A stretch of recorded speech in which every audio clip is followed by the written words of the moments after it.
শুভ নববর্ষ সকলকে।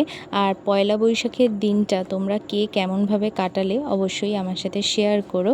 এই ভিডিওটা আমার 15 তারিখ শেয়ার করার কথা ছিল, কিন্তু কিছু কারণবশত আমি করতে পারিনি, তো সেটা আমি 16ই এপ্রিল শেয়ার করছি তোমাদের সাথে।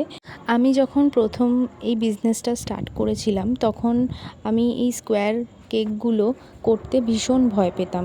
আমি তখন কাস্টমারকে কোনো না কোনো অজুহাতে বলতাম যে না, তোমরা স্কোয়ার কেক নিও না, তোমরা গোল কেকটাই নাও, সেটাই দেখতে সুন্দর হয়। তবে পরে ভাবলাম যে এরকমভাবে আমি কতদিনই বা বারণ করব, কারণ প্রত্যেকটি ক্লায়েন্ট কিন্তু নিজের মতো একটা আইডিয়া করে রাখে কীরকম শেপ হবে কেকের বা কীরকম ডিজাইন হবে। তো সেইগুলো যদি আমরা ভয়ের জন্য করতেই না পারি আর প্রত্যেকবার যদি ক্লায়েন্টকে এরকমভাবেই বারণ করতে থাকি, সেটা কিন্তু বিজনেসের জন্যও ভালো না, আর ক্লায়েন্টেরও কিন্তু আমাদের প্রতি একটা ব্যাড ইমপ্রেশন পড়বে। আমি এটা জানি যে আমাদের প্রথম সব কিছুই করতে গেলে একটু আটকায়, একটু ভয় লাগে, কিন্তু ভয়টাকে তো নিয়ে বসে থাকলে হবে না।